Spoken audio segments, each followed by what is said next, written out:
Even today, the meeting takes place under exceptional circumstances, given the stress and the continuing challenges confronting the revitalized agreement on the resolutions of conflict in Republic of South Sudan in RRCs.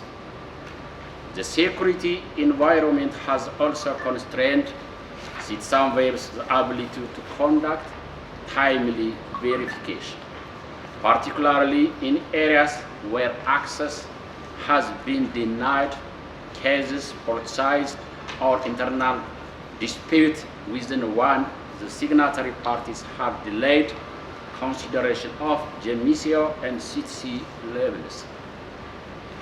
Monitoring in Nasr and much of Upper Nile remains high risk, further constrained by continued restriction on air access. We are, however, encouraged by the recent deployment of the senior liaison officer from CTSAMVM, Major General Gatbank, which has restored full party representation at GMISIO and enables verification activity to resume subject to security, guarantees, and unrestricted access. Estimated senior party representative, ladies and gentlemen, as you are aware, the Nasr incident of March 2025 marked a significant turning point. Since then, insecurity has expanded across Upper Nile, Unity, Western Bahar el Ghazal, and Jungle State, with the stress implication for the implementation of Chapter 2 of the agreement and the broader peace process. CTSAMVM has previously noted a clear before and after in the peace process following the Nasr incident. Prior to March 2025, direct hostilities between signatory parties were relatively limited. Since then, allegations of violence have become frequent and widespread. We have recorded repeated armed confrontation between SSPDF and CTSAMVM force, including affiliated elements, with shifting territorial and control in several locations. Reports of aerial bombardment in part of Jungle and Upper Nile allegedly affecting civilian area are particular concern and, if verified, may constitute serious violation of both the permanent ceasefire and applicable international humanitarian law. Incidents affecting civilian and humanitarian actors have also been documented, including ambush, abduction, looting, attack on markets, and allegedly extrajudicial killings. Disruption along a river transport trade corridors have intensified economic hardship and food insecurity. Sexual and gender-based violence has continued to be a grave concern in the country. The extreme violence on young children, women, and girls are reported in various locations in unacceptable and must be strongly condemned by all signatory parties. Article 2, 1.10.3 of the RRCs prohibits sexual and gender-based violence, and CTSAMVM calls for the signatory party to respect this. Movement restriction arising from insecurity and illegal checkpoints continue to impede humanitarian action and civilian livelihoods, undermining the stabilization objectives of the agreement. Collectively, this pattern indicates that the permanent ceasefire is not consistently holding in practice.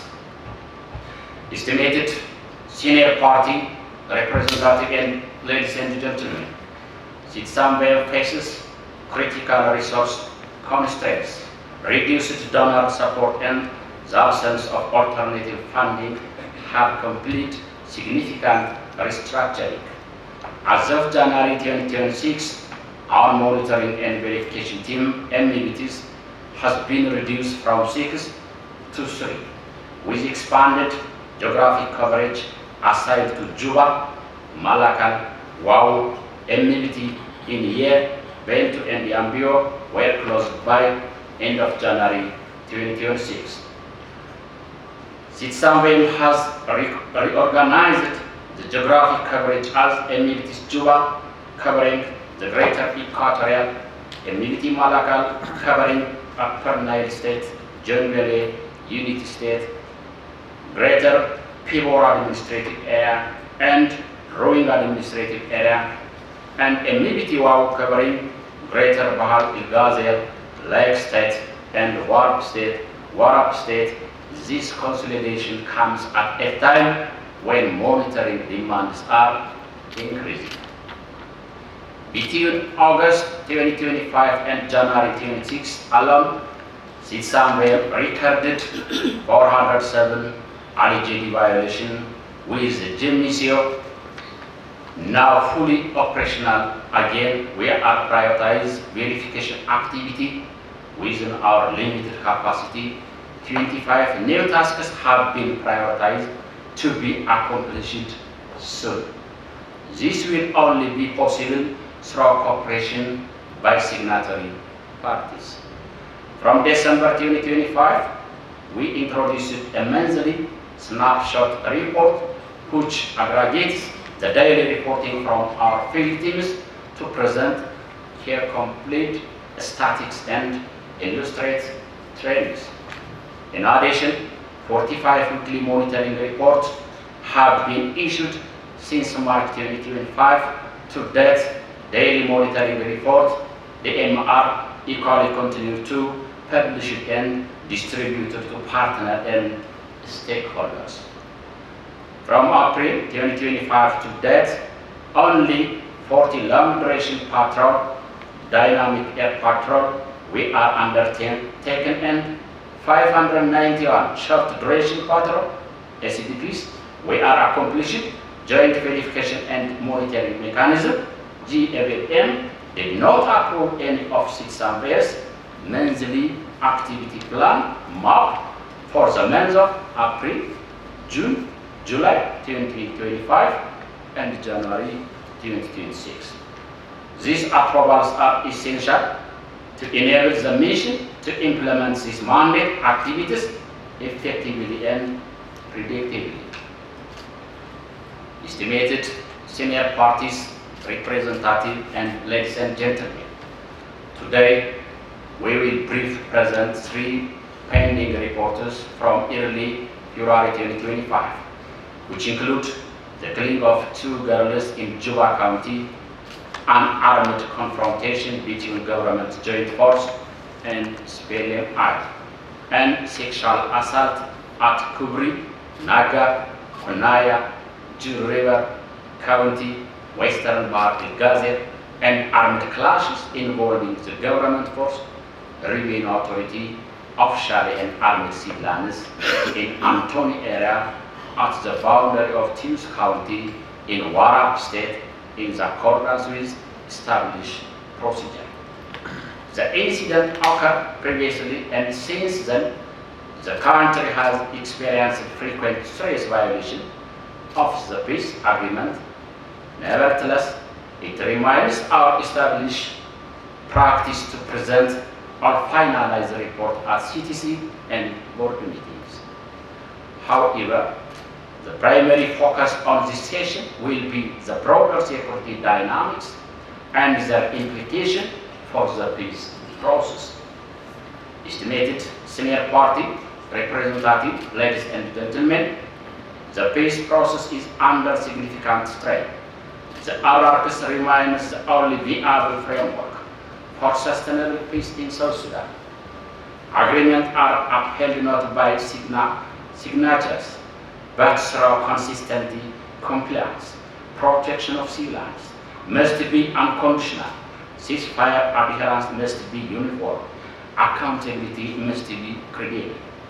CTSAMVM formally requested an update on the status of transnational security arrangement, particularly regarding the deployment and training of the necessary unified force north through the letter addressing to the Joint Defense Board on 10 December 2025. To date, a response has not yet been received. We reiterate the importance of timely information sharing to enhance transparency and support informed monitoring and reporting. CTSAMVM respectfully call upon all signatory parties and security mechanisms to recommit for the permanent ceasefire and extend their full cooperation and institutional support to mandate activities. This includes facilitating under restricted access for monitoring and verification, approving planned activity in a timely manner, and emerging constructively in dialogues. Such collaboration is essential to strengthening oversight, reducing hostilities, and reinforcing collective efforts toward sustainable peace. The durability of the agreement ultimately depends on accelerated implementation of security arrangement, including disarmament, demobilization, and reintegration, unified force deployment, strengthening accountability and mechanism, and sustained political will. Let us recommit not only in principle but in practice. I now declare this meeting open.